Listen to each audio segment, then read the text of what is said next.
கர்த்தர் நல்லவர், அவர் கிருபை இன்றும் உள்ளது. சத்தியத்தையும் அறிவீர்கள், சத்தியம் உங்களை விடுதலையாக்கும். அல்லேலூயா, அல்லேலூயா. சகரியாவின் புஸ்தகம் 4ஆம் அதிகாரம் 6வது வசனத்தை.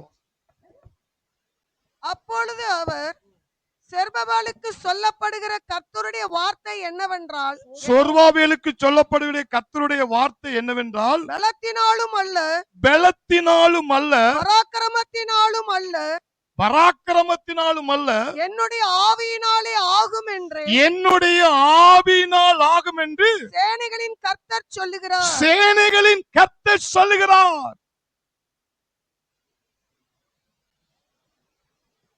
இந்த ஒரு வார்த்தை தாங்க பாலியங்குச்சோவுடைய வாழ்க்கையை தலைகீழா மாத்துச்சு. இந்த வார்த்தை தான் பென்னிகிமியுடைய ஆவிக்குரிய கண்களை திறந்துச்சு. அல்லேலூயா. இன்னைக்கு ஆவியான உங்க கண்ணை திறக்க போறாரு.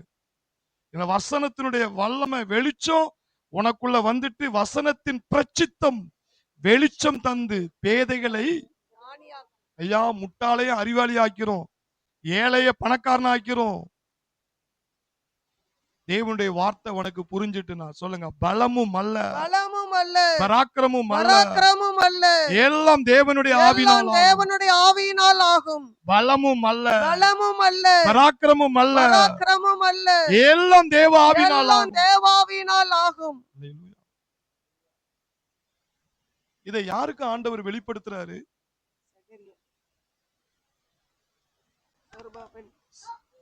சொருபாபேலுக்கு வெளிப்பட சகரியா தீர்க்கதரிசி மூலமா சொருபாபேலுக்கு வெளிப்படுத்து. என்னன்னா, மேல உள்ள வசனங்களை வாசிக்க வேண்டாம், நான் அதை சொல்லிடுறேன். கர்த்தருடைய தூதன் தீர்க்கதரிசிக்கு என்ன காட்டுறான்? ஒரு குத்து விளக்கை காட்டுகிறான். ஒரு குத்து விளக்கை காட்டுறான். அந்த குத்து விளக்கு எப்படி இருக்குன்னா தங்கத்தால இருக்கான். அந்த குத்து விளக்கு எப்படி இருக்கு? தங்கத்தால இருக்கு. அந்த குத்து விளக்கின் உச்சியில் ஒரு கிண்ணம் இருக்கான். அதில் 7 அகல்கள். அந்த கிண்ணத்துக்கு 7 அகல்கள். அந்த 7 அகல்களுக்கு போற 7 குழாய்கள். எல்லாமே தங்கமா இருக்கு. எல்லாமே எப்படி இருக்கான்? தங்கமா இருக்கு.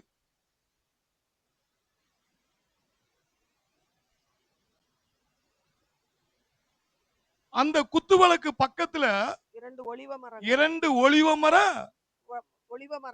மரம் இருக்கு. இதனுடைய விளக்கத்தை கேட்கும் பொழுது கர்த்தருடைய தூதன் என்ன சொல்ற, அதுக்கு விளக்கம் எப்படி வருது பாருங்க.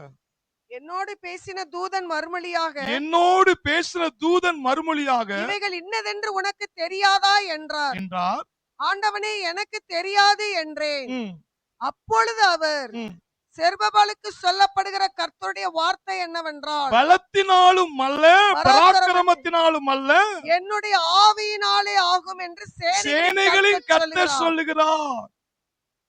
சேனைகளின் கர்த்தர் சொல்லுகிறார். சேனைகளின் கர்த்தர் சொல்லுகிறார். அப்ப நீங்க நல்லா கவனிங்க. குத்து விளக்கு தங்கமா இருக்கு. அந்த குத்து விளக்குக்கு வெளிச்சம் வர்றதுக்கு கிண்ணங்கள் இருக்கு, விளக்குகள் இருக்கு, அகல்கள் இருக்கு. அதுக்கு போகக்கூடிய 7 குழாய்கள் இருக்கு, 7 கிண்ணங்கள் இருக்கு. கிண்ணங்கள் இருக்கு, 7 அகல்கள் இருக்கு, 7 குழாய்கள் இருக்கு, எல்லாமே இருக்கு. இருந்தாலும் அந்த குத்து விளக்குல என்ன வராது? வெளிச்சம் அது தங்கத்துல செஞ்சாலும் சரி, அது வெள்ளியில செஞ்சாலும் சரி, எதுல செஞ்சாலும் அது வெளிச்சம் வரணும்னா அதுல என்ன ஊத்தணும்? எண்ணெய்ங்கிறது யாரு? பரிசுத்த ஆவியானவர். கை தட்டுவோம். பரிசுத்த ஆவியானவர். எவ்வளவுதான் தங்கத்துல பல பல பல பலன்னு இருக்கட்டுமே, எவ்வளவுதான் இருந்தாலும் அது எண்ணெய் ஊத்துனாதான் அது தீ பத்துக்கும் போது என்ன செய்யும்? வெளிச்சம் வரும், எரியும். எரியும் போது என்ன வரும்? அது குத்து விளக்கு தங்கமா இருக்கலாம், கிண்ணம் இருக்கலாம், அகல்கள் இருக்கலாம், குழாய்கள் இருக்கலாம். எண்ணெயை ஊத்துனாதான் அங்க எரியும். அப்ப என்னன்னா, உன்கிட்ட என்ன படிப்பு திறமை எது இருந்தாலும் சரி, உனக்குள்ள எண்ணெயாய பரிசுத்த ஆவியானவர் வராவிட்டால் உன் வாழ்க்கையில சாதிக்கவே முடியாது. கை தட்டும். முடியாது. பலமும் அல்ல, பராக்கிரமும் அல்ல, எல்லாம் தேவனுடைய ஆவியினால். சத்தமா சொல்லு. பலமும் அல்ல, பராக்கிரம் அல்ல, எல்லாம் தேவனுடைய ஆவியினால் ஆகும். சொல்லிக்கிட்டே இருங்க. சொல்ல சொல்ல உங்களுக்கு வாழ்க்கையில உங்க வாழ்க்கையை தலைகளா புரட்டி போட்டுரும். புத்த மதத்தை சேர்ந்த பாலியாங்கிச்சோ உலகத்திலே நம்பர் 1 ஊழியக்காரனா மாறிட்டார். அல்லேலூயா. பெண்ணியும் சொல்லுவாரு, கர்த்தர் என்னை பயன்படுத்துவதற்கு காரணமே இந்த வசனம் என் கண்ணுக்கு பளிச்சுன்னு தெரிஞ்சிச்சு. இது என் ஆவிக்குரிய கண்களை திறந்தனாலதான் என் வாழ்க்கை மாறிச்சுங்கிறார். ஏன்னா தேவனுடைய வார்த்தை நீங்க புரிஞ்சுட்டு வச்சுக்கிறீங்களா? ஏன்னா மேல இருந்து விளக்கம் கொடுக்கிறார். எல்லாம் தங்கம் தான்பா, குழாய் இருக்குப்பா, கிண்ணம் இருக்குப்பா, அகல்கள் இருக்குப்பா. ஆனா என்ன இல்லாட்டா பிரயோஜனம் கிடையாது.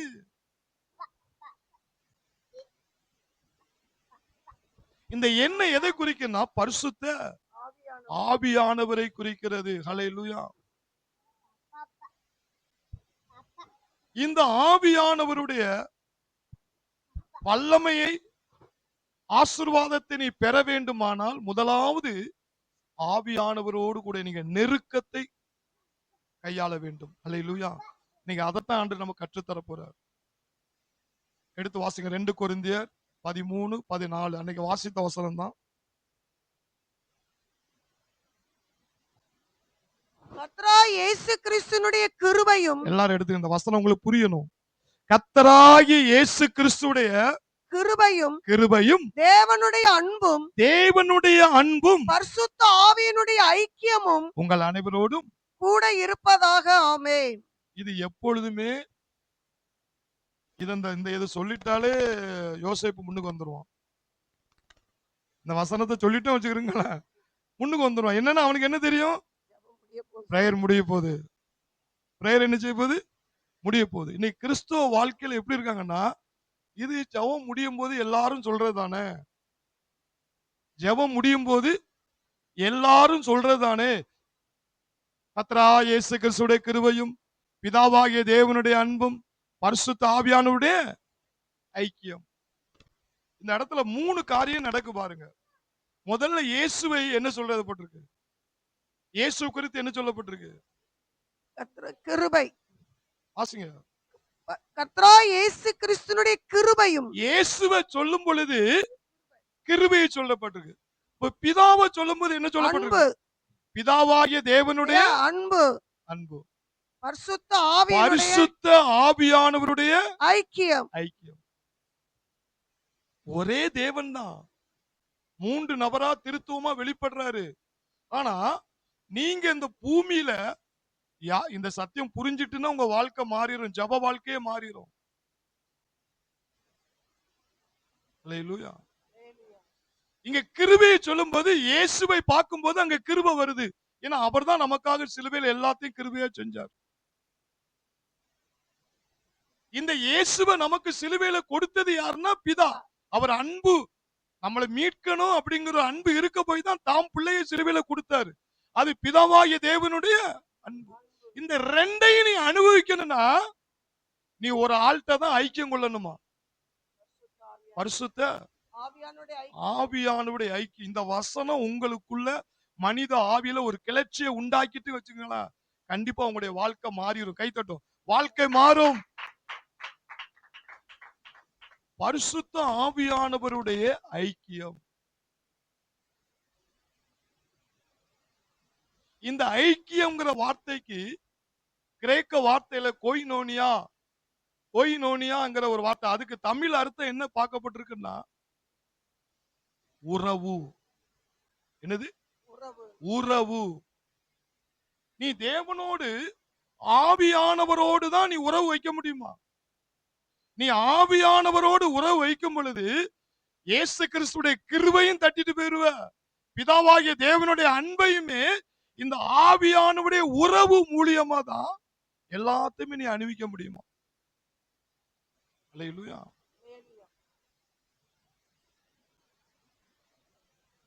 உறவு. நீங்க ஆவிக்குரிய வாழ்க்கையில எது முக்கியம் நீங்க சொன்னீங்கன்னா உறவு தான் ரொம்ப முக்கியம். எல்லாம் சத்தம் உறவு, உறவு, ஐக்கியம், ஐக்கியம், ஐக்கியம், ஐக்கியம். ஐக்கியம். இந்த உறவு இல்லாம நீ ஜெபம் பண்றதோ ஒரு ஊழியம் பண்றதோ நீ ஊழியத்திலோ இருக்கிறது உறவு இல்லாமல் இருந்தா உங்களே நீங்க ஏமாத்திக்கிட்டு இருக்கீங்கன்னு தான் அர்த்தம். உண்மையான ஒரு கிறிஸ்தவனாக நீ வாழ முடியாது, உறவு இல்லாம வாழ முடியாது. எளிய முறையில உங்களுக்கு சொல்றேன். இந்த உறவுக்கு ஆழமான அர்த்தம் என்ன தெரியுமா? உறவுங்கிறது ரெண்டு பேர் பேசுறது, ரெண்டு பேர் பேசுறது. இப்ப நானும் இமானுவேலும் ரெண்டு பேருக்குள்ள ஒரு உறவு இருந்தாதான், இதை செய்ப்பா, அவன் சரி பாஸ்டர் எப்படி செய்யணும், ஏது செய்யணும், இல்ல இப்படி செய்ய இப்படி, ரெண்டு பேருக்குள்ள ஒரு உறவு இருந்தா தானே பேச முடியும். அதே மாதிரிதான் இப்ப திருமணம் ஆகிறாங்க, கல்யாணம் முடியறாங்க, கணவன் மனைவி இருவரும் இணையறாங்க. திருமணம் ஆயிட்டியா? திருமணம் ஆகி கணவன் இதுல உட்கார்ந்து இருக்கிறாரு, மனைவி இதுல உட்கார்ந்து இருக்காங்க. கணவன் இதுல உட்கார்ந்து இருக்கிறாரு, மனைவி இதுல உட்கார்ந்து இருக்காரு. ரெண்டு பேரும் பேசாமலே இருந்தா எப்படி இருக்குன்னு நீங்க கற்பனை பண்ணி பாருங்க. திருமணம் ஆயிட்டு ஆனா கணவன் இதுல உட்கார்ந்து இருக்காரு, மனைவி இவங்களும் பேசல அவங்களும் பேசல. அப்படி இருந்தா நீ யோசிப்பீங்களா, யோசிக்க மாட்டீங்களா? அப்ப அந்த திருமணமாகி ரெண்டு பேரும் அக்கா அப்படி உட்கார்ந்துட்டு இருந்தாங்கன்னா அந்த உறவுல ஏதோ ஒரு மிஸ்டேக் இருக்குன்னு அர்த்தம். உறவு என்று சொன்னா ரெண்டு பேரும் என்ன செய்யணும்? பேசணும். எல்லாம் சொல்லுங்க, ரெண்டு பேரும் பேசணும். அந்த உறவை ஐக்கியப்படுத்துறதுக்கு தான் திருமணம் ஒண்ணு வச்சிருக்கு. திருமணம் ஆன பிறகு நான் நானா இருக்கிறேன், நீ நீயா இரு அப்படின்னு சொல்லிட்டு அவங்க சும்மா ஒரு கடமைக்காகவே நான் சோத்தாக்கி போடுறேன், நீங்க உழைச்சிட்டு வாங்க அப்படின்னு இருந்தா அது உறவா? அது உறவா? அது உறவுன்னே சொல்லக்கூடாது. ஒரு உறவு வரணும்னா ரெண்டு பேரும் என்ன செய்யணும்? முதல்ல பேசுவாங்க. முதல்ல என்ன செய்வாங்க? பேசிக்கிட்டே இருப்பாங்க. அதே மாதிரிதான் பரிசுத்த ஆவியானவரோடு உறவு, கொய்னோனியா அப்படின்னு சொல்லி தமிழ் அர்த்தத்தை பார்க்கும்போது, கிரேக்க வார்த்தையில பார்க்கும்போது மொழிபெயர்ப்பு எப்படி இருக்குன்னா, உறவு, உறவுங்கிறது என்னன்னா ரெண்டு பேரும் பேசிக்கிட்டே இருக்கணுமா. பேசாமல் இருந்தா அது உறவு கிடையாது. அப்படி பேசாம இருக்கிறாங்கன்னா அவங்க உறவுக்குள்ள எங்கேயோ ஒரு இடத்துல ஒரு மிஸ்டேக் இருக்குன்னு அர்த்தம். இவங்களுக்கு அவங்க பிடிக்கல, அவங்களுக்கு அவங்கள என்ன செய்யல, பிடிக்கல. அப்படி இருந்தாதான் ஒரு கடமைக்காக வாழ்வாங்க. உண்மையான உறவு இருந்துச்சுன்னா பேசிக்கிட்டே இருப்பாங்க. அது எவ்வளவு நேரம் ஆனாலும் பேசிக்கிட்டே தான் நினைச்சுவாங்க. அதே மாதிரிதான் ஆவியானவரோடு ஐக்கியம் என்று சொன்னா நீ எந்த அளவுக்கு நீ ஆவியானவரோடு நீ பேசுகிறாயோ அந்த அளவுக்கு தான் ஆவியானவரோடு நீ உறவு வைத்திருக்கிறாய். கைத்தட்டும். உறவு வைத்திருக்கிறாய். இது புரிந்தவர்கள் பாக்கியவான்கள், புரியாதவர்களை திருத்தவே முடியாது. அல்லேலூயா. உறவு, உறவு என்று சொன்னால் இருவரும் மனமிட்டு என்ன செய்யறது? பேசுதல்.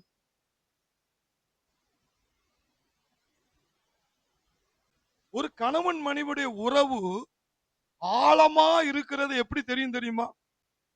ஆழமா இருக்கணும்னா ரெண்டு பேரும் குசு குசு குசு குசு குசு குசு குசு குசு குசு குசு மணிக்கணக்கா பேசிட்டே இருப்பாங்க. இவங்க அவங்கள்ட்ட மறைக்க மாட்டாங்க, அவங்க இவங்கள்ட்ட மறைக்கிறவங்க எல்லாத்தையும் குசு குசுன்னு எல்லாத்தையும் சொல்லிடுவாங்க. அப்படி இருக்கிறவங்கள்ட்ட என்ன ஆகுன்னா அந்த உறவு ஆழமா போயிட்டுன்னா அசைக்க முடியாது. எந்த சத்துரு வந்தாலும் நினைச்ச முடியாது, அசைக்கவே முடியாது.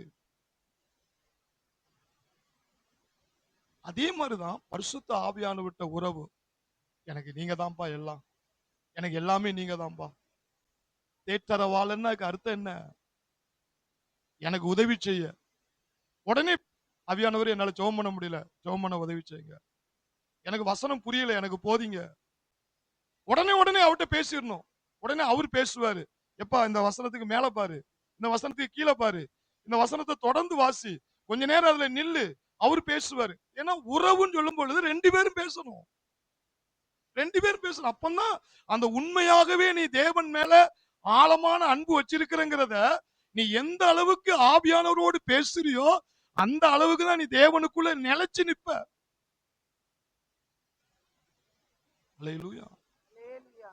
அவங்களுடைய உறவுக்கு அடித்தளம் என்னதுன்னா, அவங்க எவ்வளவு நேரம் பேசுறாங்களோ அவ்வளவு நேரம் அவங்களுடைய வாழ்க்கையில அன்புல உள்ள ஆழமா போயிட்டாங்கன்னா அந்த அன்பை எந்த சக்தியாலும் உடைக்க முடியாது. கை தட்டும். உடைக்க முடியாது. ஹல்லேலூயா. அதே மாதிரிதான் பரிசுத்த ஆவியான எனக்கு உதவி செய்யுங்க, எனக்கு போதிங்க. நம்ம 2 பேரும் சேர்ந்து உறவுங்க 2 பேரும் வந்துட்டா, ஆவியானவரே நம்ம 2 பேரும் சேர்ந்து பிரசங்கம் பண்ணுவோம், 2 பேரும் சேர்ந்து ஜெபம் பண்ணுவோம், 2 பேரும் சேர்ந்து பிதாவை மகிமைப்படுத்துவோம். என் பார்ட்னர் நீங்க தான், என் பங்காளர் நீங்க தான், என் ஆவியில கலந்திருக்கிற நீங்க தான்.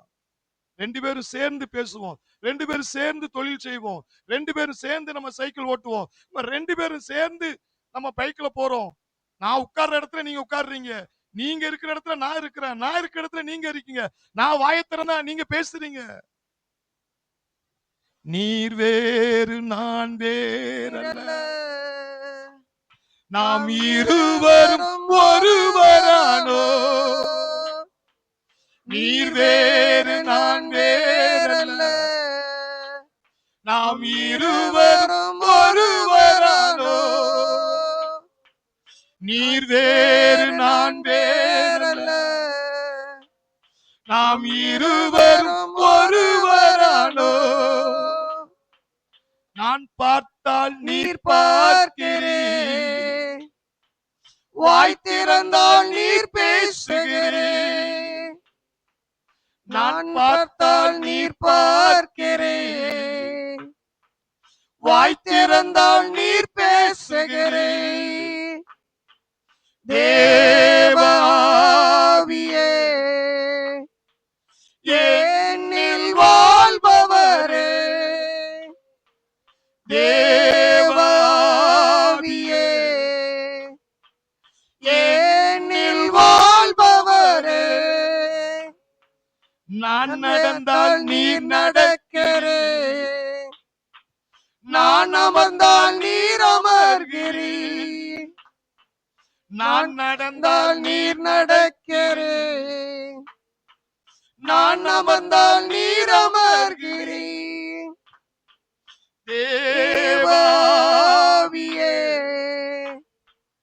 என்னில் வாழ்பவரே, தேவாவியே என்னில் வாழ்பவரே. அல்லேலூயா. அல்லேலூயா. இந்த உறவுங்கிறதுக்கு அது என்னன்னா 2 பேரும் பேசினாதான், பேசுறதுக்கு பேரு தான் என்னது உறவு. திருமணம் ஆகி 2 பேரும் பேசாம அங்கிட்டு இங்கிட்டு உட்கார்ந்து இருந்தா அது உறவா? அதே அப்ப அது என்னது, எங்கேயோ அதுல எதுல ஒரு மிஸ்டேக் இருக்க போய் தான் அப்படி இருப்பாங்க.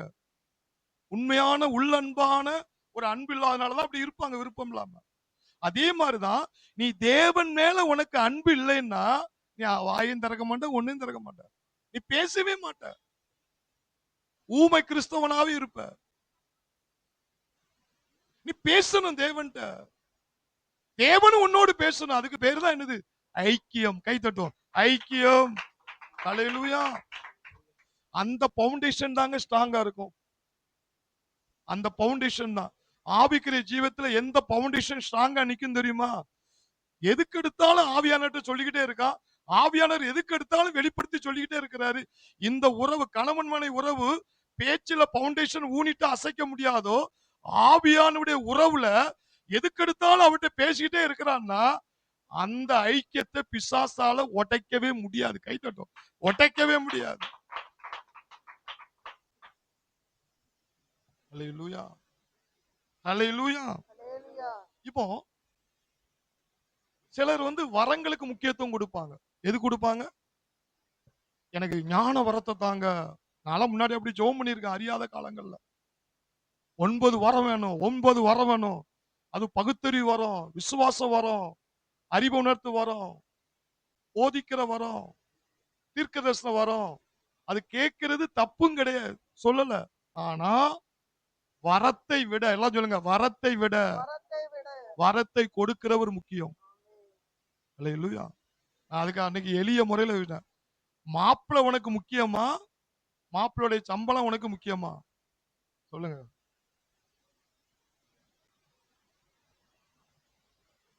மாப்பிள்ளுடைய சம்பளம் இல்லைன்னா நம்மளால சாப்பிட முடியாது. மாப்பிள்ளுடைய சம்பளம் இல்லைன்னா பிள்ளைக்கு பீஸ் கட்ட முடியாது. பிள்ளைகளை வளர்க்க முடியாது. அது முக்கியம்தான். அது ஒரு வரமா வச்சுக்கிறங்க. வரம் முக்கியமா? வரத்தை கொடுக்கிற தேவன் முக்கியமா? அதுதான் ஆவியானவர். கை தட்டுவோம். ஆவியானவர். ஹல்லேலூயா. ஐயா, கணவன் உனக்கு உழைச்சாலும் கொடுத்தாலும் கணவன் உயிரோடு இருந்தாதானே உனக்காக உழைப்பாரு, உனக்காக வாழ்வாரு. அப்போ அவருடைய வருமானத்தை விட, அவருடைய திறமையை விட, அவர்கிட்ட இருக்கிற டேலண்ட விட எனக்கு அவர் முக்கியம் ஐயா. மாப்பிள்ளை முக்கியம். கை தட்டும். கணவன் முக்கியம். அதே மாதிரிதான் சொல்லுங்க. பரிசுத்த ஆவியானுடைய 9 வரங்கள் முக்கியமா இருக்குமானால் அதைவிட முக்கியம் என்னன்னா வரங்களை கொடுக்கிற ஆவியானவர், அவரோடு இருக்கிற ஐக்கியம், அவரோடு இருக்கிற உறவு. அந்த உறவுல ஒருத்தன் கரெக்டா இருந்தான்னா வரம் எந்தெந்த இடத்துல எந்தெந்த வரம் தேவையோ அது ஆட்டோமேட்டிக்கா செயல்படும். அல்லேலூயா. இப்போ சாலமோன் ஆண்டவர்ட்ட என்ன கேட்டான் தெரியுமா? வரத்தை கேட்டான். அது தப்புன்னு சொல்லல. அவன் என்ன கேட்டான்? ஆண்டவரே, இந்த ஜனங்களை வழிநடத்தக்கூடிய ஞானத்தை தாரும் என்று கேட்டான். ஆண்டவர் என்ன சொன்னாரு? எப்பா, ஒன்ன மாதிரி ஞானவான் இருக்க போறதே கிடையாது. நீ ஞானத்தை கேட்டனால ஐஸ்வர்யத்தையும் கொடுக்கிற, சம்பத்தையும் கொடுக்கிற, கனத்தையும் கொடுக்கிற, வாரி இறைச்சி தள்ளிட்டார் ஆண்டவர் சாலமோனுக்கு. அதனாலதான் அவன் நீதிமொழிகள் அப்படி எழுதியிருக்கிறான் ஞானத்துல.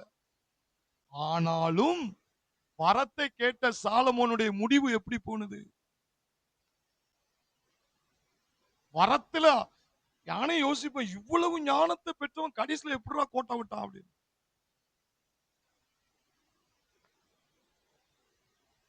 தேவனை விட்டே விலகிட்டான் என்று வேதம் சொல்லுது. இவ்வளவு ஞானத்தை பெற்றான்.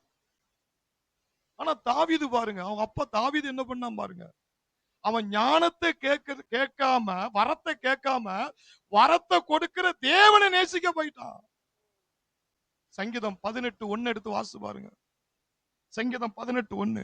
என் பெலனாகிய கர்த்தாவே, என் பெலனாகிய கர்த்தாவே, உம்மில் அன்பு கூறுவேன். உம்மில் அன்பு கூறுகிறேன். என் பெலனாகிய கர்த்தாவே, உம்மில் அன்பு கூறுவேன். உம்மில் அன்பு கூறுகிறேன். அல்லேலூயா. இது நீங்க புரிஞ்சுக்கிட்டீங்க வச்சுக்கிறீங்களா? வரத்தை நான் மட்டுப்படுத்தல. வரம் தேவைதான். அற்புத அடையாளம் செய்யறதுக்கு வரம் தேவைதான். ஆனா அது 2வது ஸ்டெப்ஸ். முதல்ல என்ன தெரியுமா? வரத்தை கொடுத்தவரை நீ நேசிக்கணும். அவர்தான் யாரு? பரிசுத்த ஆவியானவர். தாவீது அந்த மெயின் சுவிட்சை பிடிச்சிட்டான். மெயின் சுவிட்சை பிடிச்சிட்டான். என் பலனாகிய கர்த்தாவே, உம்மிடத்தில் நான் நினைச்சேன். ஆனா சாலமோன் என்ன கேட்டான்னா, உம்மிடத்தில் இருக்கிற அந்த ஞானத்தை எனக்கு தாரும். ஆண்டவர் கொடுத்துட்டாரு. இவன் என்ன கேட்கிறான்னா, ஞானத்தை தருகிற தேவனை நான் நேசிச்சுக்கிட்டே இருக்கணும். நேசிச்சுட்டே இருக்கணும். அவர்கிட்ட பேசிக்கிட்டே இருக்கணும். அவரை லவ் பண்ணிக்கிட்டே இருக்கணும். அன்பு கூர்ந்துகிட்டே இருக்கணும். என் பலனாகிய கர்த்தாவே, உம்மிடத்தில் என்ன செய்றேன்? அன்பு கூறுகிறேன். தாவீதுடைய முடிவு வெற்றில போயிட்டு. அப்போ வரம் தேவையில்லையா நீங்க நினைக்கலாம். தேவை. நான் என்ன சொல்றேன்னா, நீங்க ஆவியானவரே, உம்மை நான் நேசிக்கிறேன். உங்க பிரசன்னம் எனக்கு முக்கியம். நீங்க எனக்கு முக்கியம். என் கையை பிடிங்க, என்ன நடத்துங்க அப்படின்னு சொல்லி நீ வரத்தை விட வரத்தை கொடுக்கிறவரை நீ நேசிக்க பழகிட்டேன்னா, உனக்கு எந்தெந்த இடத்துல எந்தெந்த வரம் தேவையோ அது ஆட்டோமேட்டிக்கா ஒன்னு அறியாமலே வெளிப்படும். இப்ப என்ன ஒரு கன்வென்ஷன் மீட்டிங்ல என்ன விட்டீங்க வச்சுக்கிறீங்களா? ஆவியானவர்கிட்ட உறவாடுனீங்கன்னா எனக்கு சுவிசேஷ பிரசங்கம் வந்துடும். இதோ இயேசு உங்கள் நடுவிலே விளாவிக் கொண்டிருக்கிறார். இயேசு நடந்து கொண்டிருக்கிறார். இயேசுடைய கண் உங்களை பார்த்து கொண்டிருக்கிறது. இயேசுடைய கரம் உங்களுக்காக நீட்டப்பட்டு இருக்கிறது. அவருடைய இரத்தத்தின் வல்லமை இறங்கி கொண்டிருக்கிறது. உங்கள் பாவத்தை மன்னித்து கொண்டிருக்கிறார். இதோ சாபத்தின் வல்லமை உடைத்து கொண்டிருக்கிறது. இயேசு உங்கள் நடுவிலே வருகிறார். இயேசு உங்களை நோக்கி பார்க்கிறார். இப்படியே தான் பிரசங்கம் பண்ணுவோம். இது சுவிசேஷனுடைய வேலை. இதே இது சர்ச்சுக்குள்ள கொண்டு போனீங்க வச்சுக்கிறீங்களா, அது ஒரு உபதேசமா மாறும். நீ அபிஷேகம் பெறணும், நீ ஞானஸ்தானம் பெறணும், சபை கூடுதலை விட்டு விடக்கூடாது, ஐயா நீ திருவிருந்து எடுக்கணும், அது சபைக்குள்ள டீச்சிங் அது வேற மாதிரி போகும். இதே இது ஒரு பாஸ்டர்மார் கூடியிருக்கிற இடத்துல, ஊழியக்காரங்க கூடியிருக்கிற இடத்துல விட்டீங்க வச்சுக்கிறீங்களா, அங்க அப்போஸ்தல அபிஷேகம். ஒருத்தனும் விசுவாசி, ஒரு விசுவாசியும் சும்மா இருக்க கூடாது. ஒரு சீசன் இன்னொருத்தனை என்ன செய்யணும், சீசன் ஆக்கணும். நீ எத்தனை பேரை சீசன் ஆக்கி இருக்கிற, நீ ரட்சிக்கப்பட்டு எத்தனை வருஷம் ஆச்சு, எத்தனை பேரை நீ சீசன் ஆக்கி இருக்கிற.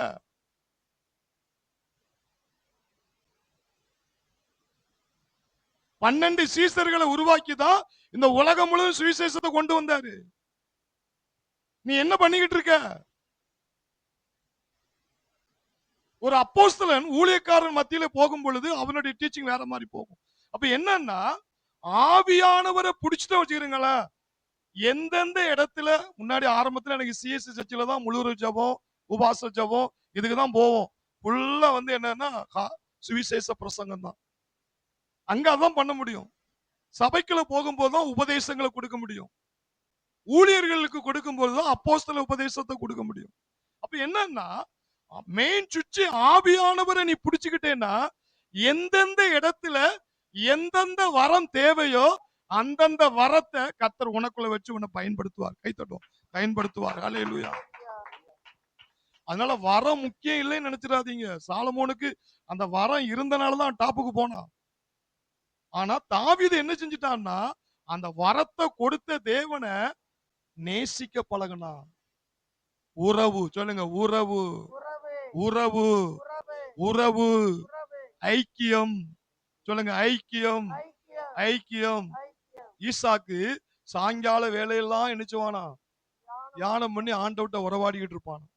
அதனாலதான் ஈசாக்க கர்த்தர் 100 மடங்கு ஆசீர்வதித்தார். ஆபிரகாம் எப்படி ஆசீர்வதித்தார்? எங்க போனாலும் ஒரு கூடாரம் போட்டுருவான். அங்க போனாலும் ஒரு கூடாரம் அங்க போட்டு பலிபீடத்தை கட்டி கர்த்தரை என்னச்சுவானா, அதனாலதான் கர்த்தர் ஆபிரகாம என் சிநேகிதன், என் ஃப்ரெண்டுன்னே சொல்லிட்டாரு. என் ஃப்ரெண்டுக்கு ஒன்னையுமே மறைக்க மாட்டேன்ட்டாரு. அல்லேலூயா. இன்னைக்கு இந்த பரிசுத்த ஆவியானவருடைய ஐக்கியம் என்று சொன்னா பேசிக்கிட்டே இருக்கணும். உண்மையான உறவு அதிக நேரம் பேசுறீங்களே, அதே மாதிரி நீ தேவன்ட்ட நீ உண்மையா அன்பு வச்சிருக்கேன்னா, ஆவியானவர்ட்ட யார் அதிகமா பேசுறாங்களோ அவங்களுடைய பவுண்டேஷன் ஸ்ட்ராங் ஆயிட்டு, கைத்தட்டும், பவுண்டேஷன் ஸ்ட்ராங் ஆயிட்டு. அல்லேலூயா. இன்னைக்கு ஆண்டவர் ஏன் தெரியுமா பேசுறாரு, உன் பவுண்டேஷனை ஸ்ட்ராங் ஆக்குறாரு. அல்லேலூயா. நீ அதெல்லாம் ஸ்ட்ராங் ஆயிட்டே வச்சுக்கிறீங்களா, வரம் தானா உனக்குள்ள செயல்படும். 9 வரங்களும் வெளிப்படும். அல்லேலூயா. சொல்லுங்க, பரிசுத்த ஆவியானவரே, உங்க வரத்தை விட உங்களை நேசிக்கிறோம், உங்கள்ட்ட அன்பு கூறுகிறேன், உங்களிடத்தில் அன்பு கூறுகிறேன், என் கூட இருக்கீங்களே, கூட இருக்கீங்களே. இந்த உறவுங்கிறதுக்கு இப்ப நீங்க அந்த பாடத்தை படிங்க. ஆவியானவரே, ஆவியானவரே, என் கூட இருக்கீங்க, என் கூட இருக்கீங்க, அதுக்கு நன்றி, அதற்காய் நன்றி. என்னோடு வாழ்றீங்க, என்னோடு வாழ்றீங்க, அதுக்கு நன்றி, அதற்காய் நன்றி. நான் உங்களுக்குள்ள வாழ்றேன், நான் உங்களுக்குள்ளே வாழ்கிறேன், நீங்க எனக்குள்ள வாழ்றீங்க, நீங்க எனக்குள்ள வாழ்றீங்க, 2 பேரும் சேர்ந்து இருக்கோம், 2 பேரும் சேர்ந்து இருக்கோம், அதுக்காக நன்றி, அதற்காக நன்றி. உங்க பிரசன்னம், உங்க பிரசன்னம் என்ன மூடி இருக்கு, என்னை மூடி இருக்கிறது, அதுக்கு நன்றி, அதற்காய் நன்றி. 9 வரங்களோடு 9 வரங்களோடு என்ன மூடி இருக்கீங்கப்பா, என்னை மூடி இருக்கீங்கப்பா. அற்புத ஆவியானவரே, அற்புத ஆவியானவரே, விலையேற பெற்ற ஆவியானவரே, விலையேற பெற்ற என் ஆவியானவரே, பொக்கிஷமாகி என் ஆவியானவரே, பொக்கிஷமாகிய என் ஆவியானவரே, சொத்தாகி என் ஆவியானவரே, சொத்தாகிய எனக்கு ஆவியானவரே, எல்லாமா இருக்கிற எனக்கு ஆவியானவரே, எல்லாமா இருக்கிற இந்த ஆவியானவரே, பூமியில எனக்கு துணையா இருக்கிற ஆவியானவரே, ஆமென். என் பலனாகிய கர்த்தாவே, ஆமென். நான் உம்மிடத்தில் அன்பு கூறுகிறேன். ஆமென். பரிசுத்த ஆவியானவரே, பரிசுத்த உம்மை நான் ஆவியானவரே, நேசிக்கிறேன், நேசிக்கிறேன். எனக்கு எல்லாமா இருக்கிற எனக்கு ஆவியானவரே, எல்லாமா இருக்கிற ஆவியானவரே. நான் போற இடத்துல எல்லாம் வர்றீங்கப்பா, ஆமென். நான் பஸ்ல உட்கார்ந்தாலும் என் கூட இருக்கீங்கப்பா, நான் ட்ரெயின்ல போனாலும் என் கூட இருக்கீங்கப்பா, நான் பிளைட்ல போனாலும் என் கூட இருக்கீங்கப்பா. இப்படி பேசுறான் பாத்தீங்களா, அவன் பவுண்டேஷன் ஆழமா போட்டான். ஏன்னா இதுதான் ஒருத்தருடைய உறவு என்று சொன்னா, ஒரு கணவன் மனைவி உறவு அவங்க அதிகமா பேச்சுல இருந்தாதான் ஒருவருக்கு ஒருவர் புரிந்து கொள்ள முடியும். என்ன வந்தாலும் சமாளிச்சுட்டு போயிருவாங்க. நீங்க பேசாம இருந்தீங்கன்னா அது ஏதோ ஒரு ஃபால்ட் இருக்குன்னு அர்த்தம். அதே போலதான் நீ ஆவியானவர்ட்ட நீ அதிகமா பேசாம இருந்தன்னா உறவு வைக்காம இருக்கிறேன்னா உன் ஆவிக்குரிய ஜீவத்துல எங்கேயோ ஒரு ஓட்டை இருக்கு, எங்கேயோ ஒரு ஓட்டை இருக்கு. அவட்ட ஒன்னை மறைக்காம சொல்லு, ஒன்னை மறைக்காம நீ பேசு, அந்த உறவை நீ ஆழப்படுத்து. நீ அதை ஆழப்படுத்திட்டேன்னா அவர் எல்லாத்தையும் கற்றுத்தர. இப்ப அறிக்கை பண்ணுப்பா, இப்ப ரத்தத்தை எடுத்து அவனுக்கு எதிரே போ, வார்த்தை எடுத்து அறிக்கை பண்ணு, அந்நிய பாஷை பேசு. ஏன்னா அந்த உறவுக்குள்ள வந்துட்டுனா அவர் எல்லாத்தையும் சொல்லி கொடுத்துருவார். கை தட்டும், எல்லாத்தையும் சொல்லி கொடுத்துருவார். பரிசுத்த ஆவியே, பக்தர்கள் துணையாளரே, என் கூட இருப்பவரே, என் குறைகள் எல்லாம் தீர்ப்பவரே, ஓ பரிசுத்த ஆவியே, பக்தர்கள் துணையாளரே, என் கூட இருப்பவரே, என் குறைகள் எல்லாம் தீர்ப்பவரே. அப்போ வரம் முக்கியம், வரத்தை விட அவரை நேசிப்பது ரொம்ப ரொம்ப முக்கியம். அல்லேலூயா. அதனாலதான் பரிசுத்த ஆவி ஒரு முறை பென்னிகம் மீட்டிங்ல, பென்னிகமா கேத்ரின் குல்மால் மீட்டிங் அந்த கன்வென்ஷன் கூட்டத்துல நிறைய சப்பானிகள் கால் விளங்காதவங்க கம்போட வந்து கம்ப வச்சுட்டு சேர்ல முன்னுக்கு வரிசையா உட்கார்ந்துருக்காங்க. பென்னிகம் தான் நினைக்கிறேன். பரிசுத்த ஆவியானவர் அறையில உறவாடிட்டே வந்திருக்கிறார். உறவாடிட்டு வந்துட்டு முன்னுக்கு வந்து வொர்ஷிப் பண்ணிட்டு இருக்கும் போது திடீர்னு ஆவியானவர் அந்த அரங்கம் முழுதும் நிரப்பிட்டாராம். நிரப்பி பார்த்தான்னா கால் விளங்காத கை விளங்கல எந்திரிச்சு குதிச்சு ஓடுறானா. பெண்ணியுமே முழிக்கார, என்னடா ஜெபமே பண்ணல, சப்பானி எப்படிடா நடக்கிறான், எப்படி சுகமளிக்கிற வல்லமை வெளிப்பட்டுச்சு, எப்படி அற்புதம் நடக்கு அப்படின்னா ஆவியானவர் சொன்னாராம், என்கிட்ட நீ நேசிச்சுட்டே இருந்து இல்ல, நான் உனக்கு தெரியாம வரத்தால உனக்கு தெரியாமலே நான் மூடிட்டேன், உனக்குள்ள இருந்து சுகமளிக்கிற வல்லமை பாயுது, இங்க பாரு அற்புதத்தை. கம்ப ஊனிட்டு வந்தவன்லாம் கம்ப தூக்கி போட்டுட்டு ஓடுறானா. அதுதான் லவ். கை தட்டும், உறவு. சொல்லுங்க, உறவு. உறவு அதான் ஜெபம் பண்ண கூடாதுன்னு சொல்லல, ஆனா அந்த உறவுல இருந்து வந்தேன்னா எந்த நேரம் என்ன செய்வேங்கிறத எல்லா வரத்தையும் உனக்கு சொல்லி கொடுக்கிற ஒரு உறவு தான் பரிசுத்த ஆவியானவருடைய ஐக்கியம். கை தட்டும், ஐக்கியம். ஹல்லேலூயா. இதை நீங்க நாளா இங்க இருந்து சிவஞானபுரத்துக்கு வண்டியில போகும்போது இங்க இருந்து சிவஞானபுரத்துக்கு போறதுக்குள்ளே செய்தி கிடைச்சிரும். பரிசுத்த ஆவியானவரு, பரிசுத்த ஆவியானவரு உதவி செய்யுங்கப்பா, எனக்கு உதவி செய்யறதுக்கு தானே பிதா உங்களை அனுப்பியிருக்கிறாரு, நான் உங்களை தான் நம்பியிருக்கேன்ப்பா, நான் உங்களை தான் நம்பியிருக்கேன்பா, என் வாயோடு பேசுங்கப்பா. இங்க இருந்து போறதுக்குள்ளே மெசேஜ் வந்து, இல்லைன்னா இமானுவேல் பாட்டு படிச்சு 10 நிமிஷம் பாட்டு படிக்கிறதுல எனக்கு செய்தி வந்துடும். ஏன்னா அவரை நேசிக்க நேசிக்க அவர் என்ன செய்யணுங்கிறத அப்படியே சொல்லி கொடுத்துருவாரு. நேற்றோ முந்தானாலோ இனிக்கா நகர்ல 2 காரியத்தை வெளிப்படுத்தினாரு. என்னது, ஒரு ஆளுக்கு என்னதுன்னு முதுகு தண்டுவளத்துல ஒரு விதமான வழியில இல்ல நின்னுகிட்டு இருக்காங்க அப்படின்னு ஆவியானவர் சொல்ல சொன்னாருன்னு சொல்லிட்டு என் பாட்டுல போயிட்டேன். மறுநாள் தான் எனக்கு நியூஸ் வருது, ஒரு ஆளுக்கு எங்கிட்டு பார்த்தாலும் வலிக்கு, உடம்பெல்லாம் வலிக்கு. இன்னைக்கு பார்க்க ஒரு ஆளு நிமிர முடியாம வந்துட்டு இருக்காப்ல. நீங்க அன்னைக்கு சொன்னீங்கல்ல, அந்த எனக்கு தான் உடம்பெல்லாம் வலி. இன்னொரு ஆளு சொல்லுது எனக்கு தான் முதுகு தண்டுவடத்துல. அது எப்படி தெரியுது? வேற பெரிய சூத்திரம் எல்லாம் ஒண்ணு இல்ல, ஆவியானவர்கிட்ட எனக்கு ஒண்ணுமே தெரியாதுப்பா, என் பலத்தினாலும் அல்ல, என் பராக்கிரமத்தினாலும் இல்ல, எல்லாம் ஆவினால் ஆகும், என் கூட இருக்கீங்கப்பா, நீங்க நானும் ஒன்னா இருக்கோம்பா, 2 பேரும் சேர்ந்து ஜெபம் பண்றோம்பா, 2 பேரும் சேர்ந்து ஊழியம் பண்றோம்பா. இப்படிங்க லவ் பண்ணி பாருங்க, எல்லாத்தையும் புட்டு புட்டுன்னு வெளிப்படுத்திடுவார். கை தட்டுவோம். ஹல்லேலூயா. இதுதாங்க அற்புத அடையாள ஊழியத்துக்கு அஸ்திவாரமே இதுதான். ஹல்லேலூயா. எத்தனை பேர் அப்படி செய்ய போறீங்க? நீங்க பேசி பாருங்க, இந்த வாரம் முழுதும் செஞ்சு பாருங்க, அடுத்த வாரத்துல உனக்கு ஒரு மாற்றம் தெரியுதா இல்லையா? அல்லேலூயா. அந்த உறவு, பரிசுத்த ஆவியானுடைய ஐக்கியம். இன்னும் அந்த உறவை நீ இன்னும் கொஞ்சம் டீப்பா ஆழப்படுத்தி இன்னும் வேதத்துக்குள்ள அதிகமா நீ போகணும் அப்படின்னா, பரிசுத்த ஆவியானவர் நிறைய பேர் எப்படி நினைச்சிருக்காங்க தெரியுமா? ஆவியானவர் என்று சொன்னாலே என்ன நினைக்காங்கன்னா, அந்நிய பாஷை ஒரு வரம், அந்நிய பாஷை ஒரு வரம், வியாக்கியானம் என்பது ஒரு வரம், சுகமளிக்கிறது ஒரு வரம். ஆனா ஆவியானவர் என்பது திருத்துவத்தின் மூணாவது நபராகிய தேவன். அவர் எப்படி இருக்கிறாரு? ஒரு ஆவி கிடையாது. உடம்பு அப்படி குலுக்கிறதுக்கு, அப்படி ஷேக் ஆகிறதுக்கு, டம்மு டிம்முன்னு குதிக்கலாம், அந்த பரவசம் வரும். ஆனா சில பேர் என்ன நினைக்காங்கன்னா, அவர் ஆவிதானே, அதனால உடம்பு குலுக்குறாரு, ஒரு உடம்பு அசைக்கிறாரு அப்படின்னு நினைக்காங்க. அவர் ஒரு நபர். கை தட்டும். ஒரு நபர். நபர்னா என்னது? ஒரு ஆள் தத்துவம் உடையவர். அது தெரிஞ்சாதான் ஆவியானவர்கிட்ட நீங்க ரொம்ப டீப்பா போக முடியும். இப்போ கணவன் மனைவி உறவு ஒரு ஆளியா, அவருக்கும் மனசு இருக்கியா, அவருக்கு வாய் இருக்கியா, அவருக்கும் எண்ணங்கள் இருக்கியா, அவர் மனசுல என்னையா இருக்கு சொல்லுங்கய்யா அப்படின்னு அவருக்கு அந்த ஆளு நினைச்சாதானே நீங்க பேசுவீங்க. ஒரு சிலையை நினைச்சா நீங்க பேசுவீங்களா? சிலர் சிலையாவே இருப்பாங்க. எல்லாம் சொல்லுங்க, சிலையா இருக்காதீங்க, ஒரு ஆளா இருங்க. கை தட்டுங்க. ஆளா இருங்க, பேசுங்க. அல்லேலூயா. எடுத்து வாசிங்க யோவான் 16:13. யோவான் 16:13.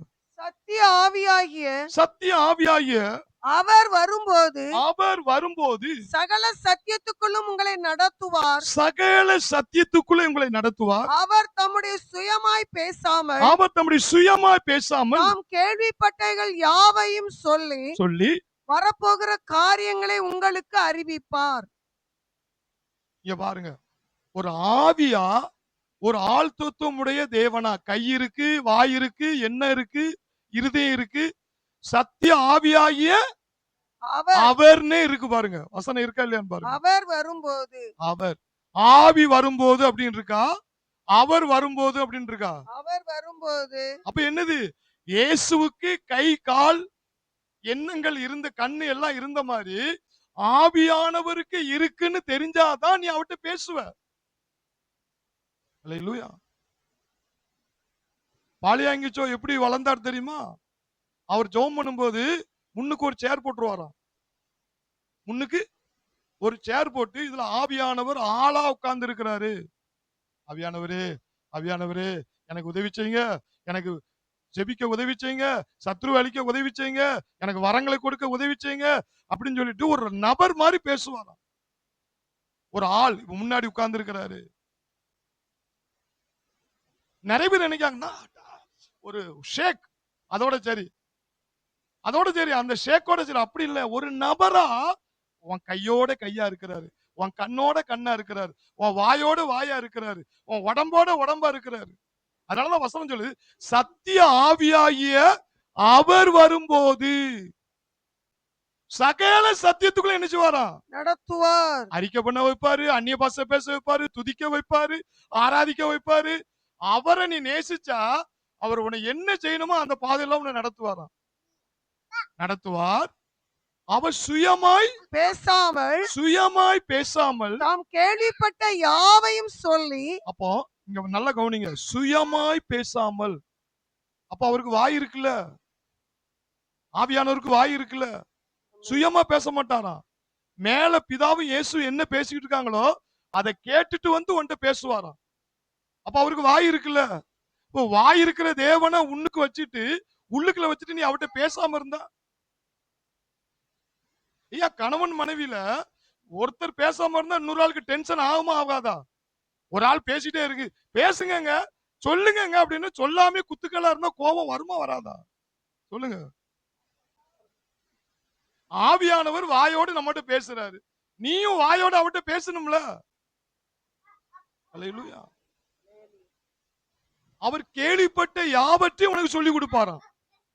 அப்ப கேள்விப்படனா அவருக்கு காது இருக்குல்ல, பிதாவும் குமாரனும் பேசுறத காது கொடுத்து கேட்காருல்ல. அப்ப அவர் காது இருக்குல்ல, அவர் காதுல குச்சு குச்சுன்னு பேசு.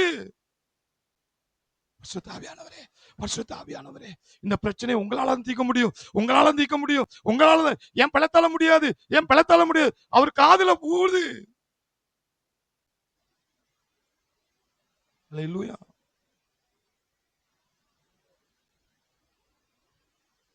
அடுத்த வசனம் சொல்றாரு, அவர் என்னுடையதில் எடுத்து உங்களுக்கு அறிவிப்பதினால் என்னை மகிமைப்படுத்துவார். அடுத்து என்ன சொல்றாரு? அறிவிப்பாராம்.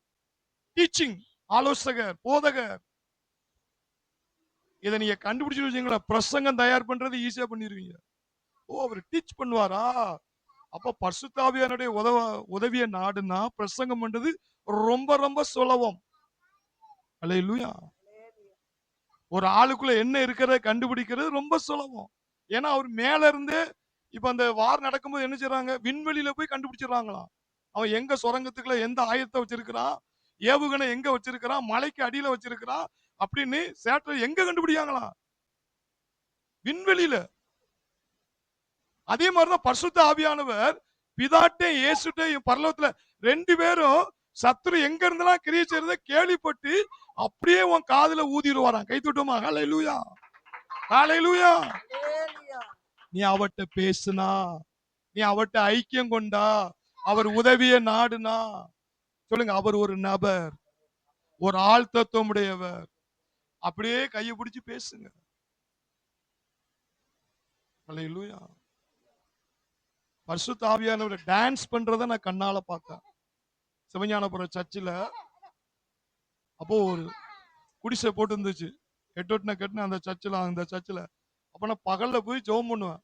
அப்போ அப்பதான் அந்த பாட்டை கொடுத்தார். நன்றி ஆவியானவரே, நன்றி ஆவியானவர். இந்த பாட்டு இப்பதான் புதுசா கொடுத்தார். அந்த பாட்டை படிச்சுக்கிட்டே அந்நிய பாஷைக்குள்ள போகும்போது என்ன தெரியுமா நடந்துச்சு, ஆவியானவரும் வெள்ளை அங்கி போட்டு வயதான முதியவர் என் கூட நான் எப்படி ஸ்டெப் போடுறோனோ அதே மாதிரி டான்ஸ் பண்றாரு. அவரும் அவரும் வாயால சொல்றாரு, நன்றி ஆவியான, நான் சொல்றேன், நன்றி ஆவியான, ரத்தத்தாலே கழுவி விட்ட ஆவியானவர் வரங்களினால் நிரப்பி, அதே மாதிரி அவரும் ரத்தத்தாலே கழுவி விட்ட ஆவியா. அப்ப என்ன அர்த்தம்னா, நம்ம பேசுறோம், அவர் பேசுறார், நம்ம ஆடுறோம், அவர் ஆடுறார், நம்ம உடல் அசைக்கும், அவர் அசைக்கார். ஏன்னா அவர் எப்படிப்பட்டவரா, ஆவி கிடையாது நீராவியா பறந்து போறதுக்கு, அவர் ஒரு ஆள் தத்துவமுடைய நபர். கை தட்டுவோம், நபர். ஹalleluya. அவருக்கு கை இருக்கு, கண் இருக்கு, வாய் இருக்கு, நீ அவர்கிட்ட பேசலாம், அவர் கையை பிடிக்கலாம். ஹalleluya. பரிசுத்த ஆவியானவர் கையை பிடிச்சதாகவே பழைய ஏற்பாட்டிலே இருக்கு பாருங்க. ஏசாயா 63:12 எடுத்து வாசிச்சு பாருங்க. ஏசாயா 63:12. ஓ ஜீசஸ். அவர்கள் நடுவிலே, மோசே குறித்து சொல்றார், அவர்கள் நடுவிலே பரிசுத்த ஆவியை இருக்க கட்டளையிட்டு கட்டளையிட்டு மோசேயின் வலது கையை கொண்டு, மோசேயின் வலது கையை கொண்டு அவர்களை தமது மகிமையின் புயத்தினாலே நடத்தி, மகிமையின் புயத்தினால் நடத்தி, தமக்கு நித்திய கீர்த்தியை உண்டாக்க அவர்களுக்கு முன்பாக தண்ணீரை பிளந்து. அப்போ செங்கடலை பிளக்க வச்சது யார் தெரியுமா? மோசே கையில கோல் இருந்துச்சியா. ஆனா இங்க வசனம் என்ன சொல்லு தெரியுமா, மோசையை கையை பிடிச்சிட்டு ஆவியானவர் கொண்டு போயிருக்காரு பாருங்க. மோசேயின் வலது கையை கொண்டு. அப்போ செத்தவனை எழுப்புறதுக்கு நம்ம கையை பிடிச்சிட்டு அவர் தான் தூக்கிட்டு போறாருங்க. கை தட்டும், அவர் தான் தூக்கிட்டு போறாரு. ஹalleluya, ஹalleluya. நம்ம அவர் கையை பிடிக்கணும், அவர் நம்ம கையை பிடிக்கணும், அவ்வளவுதான். பிடிச்சிட்டாரு, மேட்ரு முடிஞ்சது. அது என்னென்ன வரத்தை செயல்படுத்தணும், அது விசுவாச வரமா, சொல் வரமா, கமாண்டிங் கொடுக்கணுமா, பேரை சொல்லி கூப்பிடணுமா, எல்லாமே இந்த ஆவியானவருடைய ஐக்கியத்துல தாங்க ரகசியம் இருக்கு. கை தட்டும், ரகசியம் இருக்கு. ஹalleluya. மோசேயின் வலது கையை பிடித்து கடலை இரண்டாக பிளந்தவர்.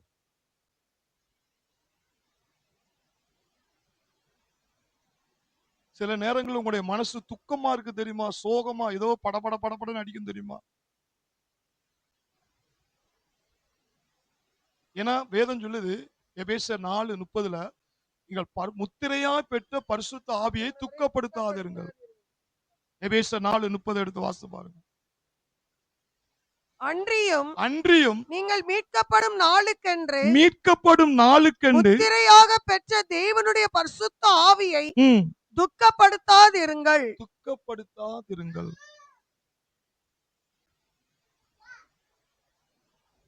உங்களுக்கு ஏன் சில நேரங்களில் சோகமா வருது? எதனால? உங்களுக்கு ஒரு இருதயம் ஒண்ணு இருக்குல்ல, மனசுன்னு ஒண்ணு இருக்க போய் தானே நீங்க சோகமாயிருங்க. சில நேரங்கள்ல ஆவியானவர் துக்கம் அடைகிறார். அப்ப அவருக்கு என்ன இருக்கு? இருதயம் இருக்குல்ல, மனசு இருக்குல்ல. இப்ப கணவன் மணி ஒரு வாரமா 2-3 நாளா அவர் பேசாம இப்படி உம்முனே இருக்காரு வச்சிருங்க. உங்க மனசு சோகமாயிருதா? உங்களுக்கு கோபம் வந்துருதா? எரிச்சல் வந்துருதா? இன்னும் அந்த மனுஷன் பேசவே முடியாது, என்னதான் நினைச்சிட்டு இருக்காரு, உங்களுக்கு துக்கம் அடைஞ்சிருவீங்கல்ல. அதே மாதிரிதான் நீ அவர்கிட்ட பேசாமே இருந்தேன்னு வச்சுக்கீங்களா, ஆவியானவர் துக்கமாயிருவாராம். முத்திரையா எதுக்காக ஆவியானவர் வந்திருக்கிறாரு? இயேசு எதுக்காக ஆவியானவர் உனக்கு தந்துட்டு போயிருக்காரு? இயேசு போற இடத்துக்கு நீ போக முடியாது. யோவான் 13:33 எடுத்து வாசி பாருங்க. இயேசு சொல்றாரு, நான் போற இடத்துக்கு உன்னால வர முடியாதப்பா. யோவான் 13:33 எடுத்து வாசி பாருங்க. பிள்ளைகளே, பிள்ளைகளே, இன்னும் கொஞ்ச காலம் இன்னும் கொஞ்ச நான் காலம் உங்களோடு கூட இருப்பேன். நான் உங்களோடு கூட இருப்பேன். நீங்கள் என்னை தேடுவீர்கள். நீங்கள் என்னை தேடுவீர்கள். ஆனாலும் நான் போகிற இடத்துக்கு நான் போகிற இடத்திற்கு நீங்கள் வரக்கூடாது என்று நீங்கள் வரக்கூடாது. நான் யூதரோடு சொன்னது போல இப்பொழுது உங்களோடும் சொல்லுகிறேன். அப்போ நான் போறேன்பா மேல, இப்போ நீங்க வரக்கூடாது, வரவும் முடியாது. அப்ப நான் போறேன்னா உங்க கூட யார் இருப்பா? ஆவியானவர். கை தட்டுவோம். ஆவியானவர், ஆவியானவர். இயேசுவே சொல்றாரு, ஐயா நான் கூட இருக்க முடியாது, நான் மேல போறேன் பிதாட்ட. உன் கூட எப்பொழுதும் உன் கூட இருக்கிறவர் யாரு? பரிசுத்த ஆவியானவர். அப்ப அவரை தந்துட்டு போயிருக்காருல்ல. அப்ப அவர் தந்துட்டு போயிட்டு அவர்கிட்ட பிரச்சனையை சொல்லாம, நீ மௌனமா பேசாம கொள்ளாம அப்படியே இருந்தா நீ ஆவியானவரை நோஸ்கட் பண்ற. உன் வீட்டுல உன் மாப்பிள்ளை இருக்கு, உனக்குன்னு ஒரு மனைவி இருக்கு, நீ அவங்ககிட்ட பேசாம இருந்தா அந்த ஆளை நோஸ்கட் பண்ற மாதிரிதான் ஆவியானவரை இயேசு தந்துட்டு போயிருக்கிறாரு. எதுனாலும் அவர்கிட்ட சொல்லி அவர் செய்வாரு, போதிப்பாரு, நடத்துவாரு, உதவி செய்யற கைய பிடிச்சுவாரு, நடத்தி கொண்டு போவாரு அப்படின்னு தந்துட்டு போயிருக்கிறாரு. நீ அவர்கிட்ட பேசாம இருந்தா அவரை நோஸ்கட் பண்றீங்களா பண்ணலையா? அதத்தான் வேணும். முத்திரையாய் பெற்ற பரிசுத்த ஆவி என்ன செய்யாதீங்க, துக்கப்படுத்தாதீர்கள். நீ பேசலன்னு வச்சுக்கிறீங்களா, அவரை நோஸ்கட் பண்ற மாதிரிதான். துக்கப்படுத்தாதீர்கள். பேசிக்கிட்டே இரு ஆவியானவர்கிட்ட. நீ கூட காலையில ஒரு காரியத்தை ஆவியானவர்கிட்ட பேசிட்டே இருந்த, ஆண்டவரே நான் செமினார் முடிஞ்சு அந்த வேலையை ஸ்டார்ட் பண்ண போறேன், என்ன பேசுங்க பேசுங்க பேசுங்க அப்படின்னு சொல்லிட்டு அந்நிய பாஷையில இருக்கும்போது 2 வார்த்தை பேசினார் தெளிவா. அப்ப என்னன்னா நமக்கு குழப்பம் வருது, நான் காலை வைக்கையா தைரியமா இறங்கலாமா அப்படிங்கும் போது ஆவியானவர் தைரியம் கொடுக்கிறாரு, சில காரியங்களை பேசுறாரு, அதுக்கு சில அறிகுறிகளை சொல்றாரு. ஏன்னா இயேசுதான் சொல்லிட்டு போயிருக்காரு, நான் உங்களை திக்கட்டலாய். ஐயப்பா நீ இந்த பூமியில அனாதை கிடையாது. உன்னோடு பேசுறதுக்கு, நீ அவர்கிட்ட பேசுறதுக்கு, அவர் உனக்கு சொல்லி கொடுக்கிறதுக்கு ஒரு ஆளை வச்சுட்டு போயிருக்க, அவர்தான் பரிசுத்த ஆவியானவர். யோவான் 14:18 எடுத்து வாசி பாருங்க. நான் உங்களை திக்கற்றலாய் விடேன். நான் உங்களை திக்கற்றவர்களாக விடேன். இயேசு சொல்றார் இந்த வார்த்தை, உங்களிடத்தில் வருவேன். நான் உங்களை திக்கற்றலாய் விடேன். விடேன்.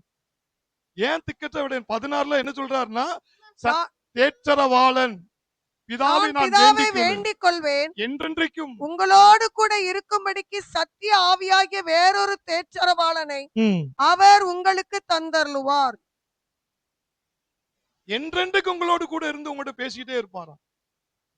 இந்த தொழில் செய்யலாமா, இந்த தொழில லாபம் கிடைக்குமா, நான் முன்னேறுவானா, நான் வெற்றி பெறுவானா, நான் என்ன செய்யணும், எப்படி வாழ்க்கை அமைக்கணும், எப்படி தொழிலை இது பண்ணணும், எப்படி எனக்கு ஊழியம் இருக்கா, எனக்கு அழைப்பு இருக்கா, நான் என்ன எப்படி எல்லாத்தையுமே உனக்கு இந்த பூமியில நீ ஒரு அனாதை மட்டும் நினைச்சிடாத. நீ நினைச்சிட்டே ஆவியானவரை வேதனைப்படுத்துற. சில சொல்லுவாங்கல்ல, நான் ஒரு அனாதை, நான் ஒரு அனாதை, நான் ஒரு தனி அப்படின்னா இயேசு சொன்னதை நீ நம்பல, ஆவியான உன் கூட இருக்கிறதே நம்பல. எனக்கு யாருமே கிடையாது, எனக்கு யாருமே கிடையாது. யாருமே இல்லாட்ட என்ன, உலகத்தை படைச்சவரே உனக்கு துணையா இருக்கிறார். கை தட்டும். உலகத்தை படைச்சவரே உனக்கு துணையா இருக்கிறார். நான் உன்னை திக்கற்றலாய் விடே. என்னை யாருமே புரிஞ்சுக்கிற முடியாங்க, யாருமே புரிஞ்சுக்கிற முடியாங்க, என்னை ரொம்ப வேதனைப்படுத்தட்டும். ஐயா உன்னை படைச்ச தேவன் இயேசுவே சொல்றாரு, பரிசுத்த ஆவியான திருத்துவத்தின் 3வது நபர், அவர் உலக ரட்சகரை பிறக்க வைத்தவர், அவர் கையில உன்னை ஒப்படைச்சிட்டு போயிருக்காரு. உனக்கு ஒண்ணுன்னா ஆவியானவர் துடிப்பார். அல்லேலூயா. உன்னை கைவிட மாட்டார். நீ இந்த பூமியில அனாதை கிடையாது, இந்த பூமியில நீ ஒன்னில்லாதவன் கிடையாது. வானத்துக்கும் பூமிக்கும் சொந்தக்காரராய் இருக்கிற பரிசுத்த ஆவியானவர் உனக்கு துணையாய், ஆலோசகராய், டீச்சராய், போதகராய், வழிகாட்டியாய், மேகஸ்தம்பமாய், அக்னி ஸ்தம்பமாய் உனக்கு எல்லாமா இருக்கிறார். கை தட்டுவோம். எல்லாமா இருக்கிறார். அல்லேலூயா. சொல்லிக்கிட்டே போலாங்க. யோவான் 14:26 அன்னைக்கு நம்ம பார்த்தோம். என் நாமத்தினால், யோவான் 14:26, என் நாமத்தினாலே என் நாமத்தினாலே பிதா அனுப்ப போகிற பரிசுத்த ஆவியாகிய தேற்றரவாளனே எல்லாவற்றையும் உங்களுக்கு போதித்து, எல்லாவற்றையும் ஐயா எனக்கு இதுல நான் செய்யவா செய்ய வேண்டாமா, எனக்கு குழப்பமா இருக்கு ஐயா, என்ன செய்யன்னு தெரியல, எல்லாவற்றையும் போதிப்பாரா ஐயா. நான் உங்களுக்கு சொன்ன எல்லாவற்றையும் உங்களுக்கு நினைப்பூட்டுவார். வசனத்தை கூட மறக்க விட மாட்டாருங்க. வசனத்தை கூட மறக்க விட மாட்டாரு. எல்லாவற்றையும் போதிப்பா. இன்னும் சொல்லிக்கிட்டே போலாம். ரோமர் 8:26 வாசிக்கணும். அதெல்லாம் என்ன இருக்குன்னா, அவர் உங்களுக்குள்ள இருந்து ஜெபம் பண்ணுவாராங்க. வாக்கு கடங்காத பெருமூச்சோடு ஜெபம் பண்ணுவாராங்க. அந்நிய பாஷையில மணிக்கணக்கா பேச வைப்பாராங்க. அந்தபடியே ஆவியானவர் தாமே பலவீனங்களில் நமக்கு உதவி செய்கிறார். நாம் ஏற்றப்பட வேண்டிக் கொள்ள வேண்டும் என்று அறியாதிருக்கிறபடியால் ஆவியானவர் தாமே வாக்கு கடங்காத பெருமூச்சுகளோடு விட்டாதன்னு உன்னுடைய மனித ஆவியில தேவ ஆவியானவர் இசைந்து அவர் உன்னுடைய மனித ஆவியில பார்ட்னரா, பங்காளரா, துணையாளரா, ஆலோசகரா, வழக்கறிஞரா உன் ஆவியோடு இணைந்து பிதாக்கு ஃபேக்ஸ் அடிச்சுக்கிட்டே இருப்பாராம் அந்நிய பாஷையில. அப்ப அந்த ஜபத்துக்கு பவர் உண்டா இல்லையா? அப்படிப்பட்டவர் அந்த பூமியில உனக்கு துணையா தந்திருக்கிறாரு. கண்களை மூடுவோம். ஓ glory to God, glory to God. கர்த்தராகிய இயேசு கிறிஸ்துவுடைய கிருபை, பிதாவாகிய தேவனுடைய அன்பு, பரிசுத்த ஆவியானவருடைய ஐக்கியம், பரிசுத்த ஆவியானவருடைய ஐக்கியம். நல்லா கவனிச்சீங்கன்னா அதுல கூட நீங்க ஸ்கெட்ச் வச்சு கூட அடிக்கலாம். இயேசு கிறிஸ்துவுடைய கிருபை, பிதாவாகிய தேவனுடைய அன்பு. ஏயா பரிசுத்த ஆவியானவர்கிட்ட மட்டும் உறவுன்னு சொல்லிட்டாரு? உறவு என்று சொன்னார் கெய்னோனியா என்ற கிரேக்க வேர்டுல தமிழ் அர்த்தம் பார்க்கும்போது உறவு. பேசிக்கிட்டே இருக்கணும் அவர்கிட்ட. ஆவியானவரே வாங்கப்பா வாங்கப்பா, என்னால முடியலப்பா, என் சரீரம் பலவீனமா இருக்கு, உங்க பலத்தை எனக்குள்ள வைங்க, எனக்கு பிரசங்கம் பண்ண தெரியாது, நீங்க எனக்குள்ள இருந்து பிரசங்கம் பண்ணுங்க, எனக்கு பைபிள் வாசிக்க கஷ்டமா இருக்கு, இந்த பைபிளை எழுதுனது நீங்க தானே, அப்ப எனக்கு போதிங்க, என்ன புரிய வைங்க, நீங்க உங்களை தான் உங்க கையில தானே இயேசு ஒப்படைச்சிட்டு போயிருக்காரு, அப்ப நீங்க தானே எனக்கு சொல்லி தரணும், சொல்லித்தாங்க, எனக்கு புரியல சொல்லித்தாங்க. இயேசு சொன்னார், நான் போதிச்சா நீங்க தாங்க மாட்டீங்கப்பா, அதனால நான் பரிசுத்த ஆவியை அனுப்புறேன், அவர் உங்களுக்கு எல்லாத்தையும் புரியுற அளவுக்கு போதிப்பாரியா. அப்படிப்பட்ட தேற்றரவாளன் என்னோடு கூட இருக்கிறார். கைதட்டும். என்னோடு கூட இருக்கிறார். நான் உன்னை திக்கற்றலாய் விடே. நீ தனியா இருக்கிற, நான் தனியா இருக்கிற, நான் தனியாளா இருக்கிறேன் நினைக்கவே நினைக்காத. உலகத்தை படைச்சவர் உனக்கு துணையா இருக்கிறாரு. உலகத்தை படைச்ச அவர் சொல்றாரு, இயேசு சொன்ன வார்த்தை கவனிங்க, நான் உன்னை அனாதையா விடல, திக்கற்றலா விடல. இயேசுவை பிறக்க வைத்தவரே உனக்கு துணையா இருக்கிறாரு. நீ சாதாரண ஆள் இல்ல. இந்த ரகசியத்தை நீ கண்டுபிடிச்சிட்ட, கர்த்தர் சொல்றாரு, உன் மூலியமா தான் எழுப்புதலை நான் செய்ய போறேன். வரத்தை விட வரத்தை கொடுத்தவரை நேசிக்க பழகிட்ட, செத்தவனை எழுப்புற வரம் தானா செயல்படும். விசுவாச வரம் தானா செயல்படும். அந்நிய பாஷை வெடிச்சு கிளம்பும். விசுவாச அறிக்கை கிளம்பும். மலையை பார்த்து பேசுவ, காற்றையும் கடலையும் அதட்டுவ, யோசுவாவை போல இயற்கைக்கு கட்டளையிடுவ, சூரியனை பார்த்து கட்டளையிடுவ.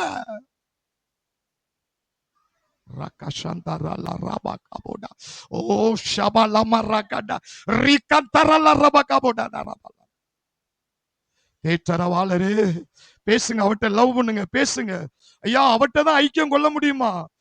நீ பேசிட்ட, மேல நடக்கிறது அப்படியே அவர் காதால கேட்டு உன் காதுல ஊதிடுவாரு. அவர் கேள்விப்பட்ட யாவற்றையும் உனக்கு சொல்லிடுவாரா, எல்லாத்தையும் சொல்லி கொடுத்துருவாரு. நீ தூங்கிட்டு இருக்கும் போதே சொப்பனத்துல வெளிப்படுத்திடுவாரு. எப்ப செய்வேன், எந்த நேரத்துல செய்வேன், எப்படி செய்யணும், என் பிதாவும் இயேசுவும் பரலோகத்துல என்ன ஸ்கெட்ச் போட்டு வச்சிருக்காங்க, அந்த ஸ்கெட்சை என்னால பார்க்க முடியல. ஆவியானவரே நீங்க தான் அங்க உறவு வச்சுப்பீங்க, அங்க பார்த்துட்டு அப்படியே எனக்கு சொல்லிருங்க அப்படின்னா அப்படியே சொல்லிருவாரு.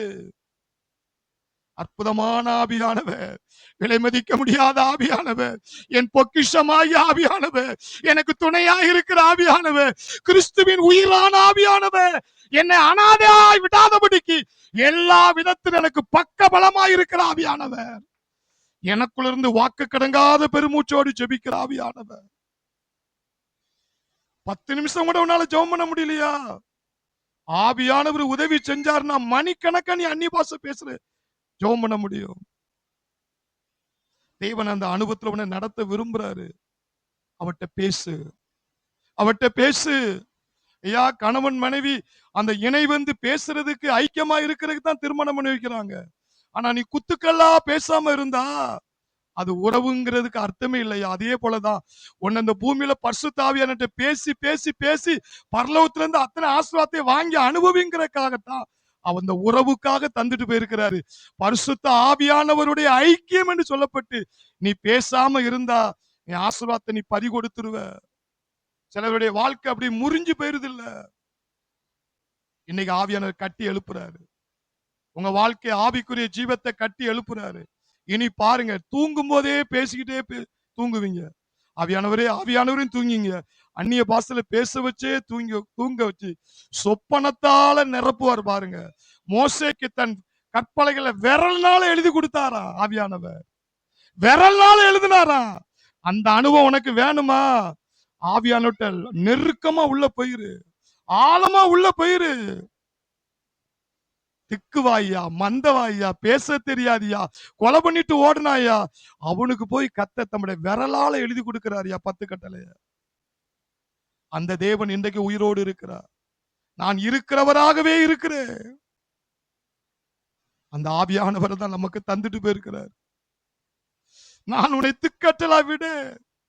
சிலருக்கு தனிமை உணர்வு, மற்றவர்கள் உங்களை புரிந்து கொள்ளாமல் இருக்கும்போது தனிமை உணர்வு உன்னை வாதிக்கும் பொழுது பயப்படாத. அப்பாட்ட பேசிட்டே இரு. கடவுள் உன்னை படைச்சவட்ட பேசு. அது ஒரு மேன்மையான அனுபவம். அது உன்னை உச்சிக்கே கொண்டு போயிரும். யோசேப்பு தனிமையாக்கப்பட்டான். வேதம் சொல்லுது யோசேப்போடு கூட கர்த்தர் இருந்தார். ஆவியானவரோடு இருந்திருக்கான் பாருங்க. அவட்டே பேசி பேசி பேசி நான் என்னப்பா தப்பு பண்ண, ஒரு தப்பும் பண்ணலப்பா, ஜெயில தூக்கி போட்டாங்கப்பா. சொப்பனத்தை சொன்னது தப்பா, அதுக்கா என்ன கொலை பண்ண வந்தாங்க, அதுக்கா என்ன குழியில போட்டாங்க. இவ எல்லாத்தையும் எங்க கக்குனான் தெரியுமா? கர்த்தரோடு ஆவியானவர்கிட்டே கக்கித்தான். அந்த ஆவியானவர் பார்த்தாரு, நீ தனியா இருக்குன்னு நினைக்கியா? இல்ல, உன்னை பாரு, எகிப்துக்கே உன்னை அதிபதி ஆக்குறேன் பாரு. இன்னைக்கு நீ ஆவியானவர்கிட்ட வைராக்கியத்தோடு என்ன வந்தாலும் இந்த பூமியில எனக்குன்னு இயேசு வச்சுட்டு போறக்கூடிய மிகப்பெரிய சொத்து ஆவியானவர். அவட்ட நான் பேசாம விட மாட்டேன். இன்னைக்கு தீர்மானம் எடுங்க. பரிசுத்த ஆவியானவரே, உம்மை நான் நேசிக்கிறேன், உம்மை நான் நேசிக்கிறேன், உம்மிடத்துல அன்பு கூறுகிறேன், உம்மை தொழுது கொள்ளுகிறேன், உம்மை ஆராதிக்கிறேன். இயேசுக்கு சாட்சியாய் வாழ, பிதாவை மகிமைப்படுத்த எப்பொழுது எனக்கு துணையாய் இருக்கிற ஆவியானவர். நான் இனி அனாதைன்னு சொல்லவே மாட்டேன். நான் அனாதைன்னு சொன்னா ஆவியானவரை வேதனைப்படுத்துறேன். அவர் எனக்காகவே இருக்கிறார். கையை தட்டுவோம். அவர் எனக்காகவே இருக்கிறார். அவர் எனக்காகவே இருக்கிறார். அவர் எனக்காகவே இருக்கிறார். நான் தனி ஆள் அல்ல. இந்த உலகமே எதிர்த்தாலும் பயப்பட மாட்டேன். என் கூட பேசுறதுக்கு ஒருவர் இருக்கிறார். அவர்தான் பரிசுத்த ஆவியானவர்.